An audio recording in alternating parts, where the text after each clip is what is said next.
Oke, terima kasih. Assalamualaikum warahmatullahi wabarakatuh. Untuk tugas ujian tengah semester Komunikasi Politik di Era Digital, saya Ridho Iksan SE, mahasiswa Universitas Paramadina, Magister Ilmu Komunikasi, dengan nomor mahasiswa 224220041. Ini sebagai tugas untuk ujian tengah semester saya. Kali ini saya akan membahas tentang bagaimana framing, narasi, dan polarisasi terbentuk dengan judul penelitian peran opinion leader dalam mempopulerkan isu ijazah Presiden Jokowi di era disinformasi digital. Penelitian ini dibelatar belakangi oleh era digital selalu bisa mengubah dinamika komunikasi politik. Kedua, isu ijazah Jokowi menjadi contoh disinformasi tersebut. Ketiga, opinion leader membentuk opini publik. Di belakangan ini kita sering ditampilkan, melihat atau menonton di media sosial mengenai kencangnya informasi tentang kasus ijazah palsu yang diindikasikan ijazah palsu, ataupun ada pergerakan-pergerakan dari media, dari beberapa opinion leader yang terus-terusan mengangkat keabsahan dari ijazah palsu Pak Jokowi. Di sini rumusan masalahnya, kita ingin mengetahui bagaimana opinion leader membingkai isu ijazah Pak Jokowi. Kedua, apa narasi dominan yang dibangun. Ketiga, bagaimana kontribusinya terhadap polarisasi di Indonesia. Beberapa teori yang kita jadikan acuan di sini adalah framing teori dari Ehnman, kedua naratif paradigma Walter Fisher, two-step flow communication dari Katz dan Lazar-Spell, keempat selective exposure dan echo chamber dari Sustain. Berdasarkan temuan framing, kita membagi menjadi tiga, yaitu keabsahan moral, konspirasi, dan perlawanan terhadap keadilan. Keabsahan moral di sini maksudnya adalah menekankan bahwa permasalahan bukan hanya administratif, tetapi terkait dengan kejujuran dan moralitas kepemimpinan. Kedua, konspirasi, membangun narasi bahwa adanya upaya sistematis dari pihak tertentu untuk menutupi kebenaran. Ketiga, perlawanan terhadap ketidakadilan, menggambarkan pencarian keaslian ijazah sebagai bentuk perjuangan melawan ketidakadilan. Temuan narasi pertama, ada ketidakjujuran elit.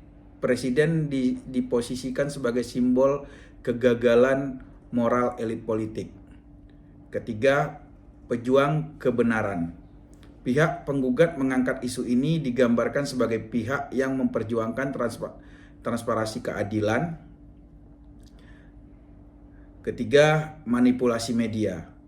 Media mainstream diposisikan sebagai alat kekuasaan yang menutupi fakta. Di sini ada polarisasi opini publik yang terjadi. Kita membagi tiga di sini, ada segresi informasi. Publik hanya mengikuti konten dari opinion leader yang mendukung keyakinan awal mereka. Kedua, peningkatan hostilitas. Diskusi tentang isu ijazah di media sosial seringkali berakhir pada pertengkaran dan saling ejek dan pembelahan politik. Ketiga, echo chamber. Setiap kubu memperkuat keyakinan kelompoknya, memperkecil kemungkinan dialog nasional. Tiga hal tersebut membuat polarisasi di masyarakat semakin menguat. Hasil penelitian menunjukkan peran opinion leader di era digital tidak hanya menyampaikan informasi, tetapi juga membentuk realitas politik melalui framing dan narasi. Framing dan narasi yang dibangun opinion leader berkontribusi terhadap polarisasi politik di ruang digital. Temuan ini mendukung teori two-step flow yang diperbaharui dalam konteks media sosial, memperkuat relevansi konsep opinion leader. Naratif paradigma Fisher juga terbukti. Audiens lebih menerima informasi yang memiliki koheren dan fidelity terhadap nilai-nilai yang mereka yakini. Dalam konteks disinformasi digital, isu seperti ijazah Jokowi menjadi contoh nyata bagaimana framing tertentu dapat memperbesar distrust terhadap institusi formal. Dengan demikian, penelitian ini memperkaya pemahaman tentang bagaimana komunikasi politik digital beroperasi dalam post-truth dan polarisasi politik.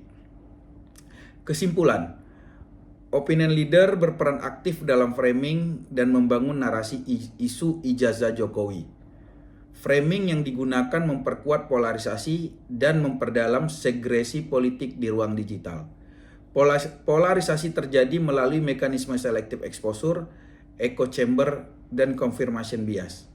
Narasi yang disusun berdasarkan nilai emosional lebih efektif dalam membangun loyalitas audiens.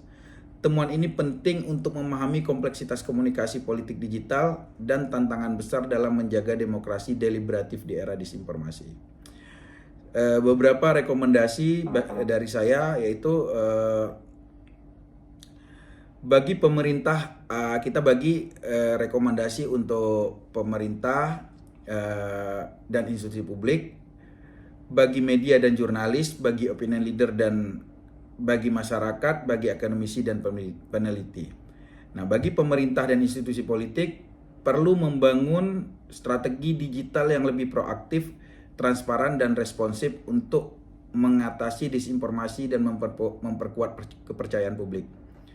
Bagi media dan jurnalis perlu meningkatkan literasi publik dengan mengedepankan verifikasi fakta dan pemberitaan berbasis data untuk melawan framing yang menyesatkan. Bagi opinion leader sebagai aktor penting dalam ekosistem komunikasi digital, opinion leader sebaiknya lebih bertanggung jawab dalam menyebarkan informasi, mengedepankan akurasi, dan tidak semata-mata mengejar popularitas dan resonansi emosional.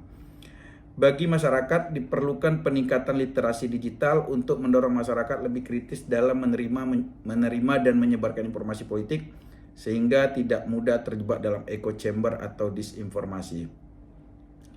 Bagi akademisi dan peneliti perlu dilakukan penelitian lanjutan mengenai dinamika komunikasi politik digital Indonesia, khususnya tentang peran algoritma media sosial dalam memperkuat polarisasi politik. Dengan kita bisa memahami pola framing narasi peran opinion leader dalam isu-isu politik digital, diharapkan demokrasi digital Indonesia dapat tumbuh ke arah yang lebih sehat, deliberatif, berbasiskan dengan literasi kritis. Terima kasih. Sekian presentasi dari saya.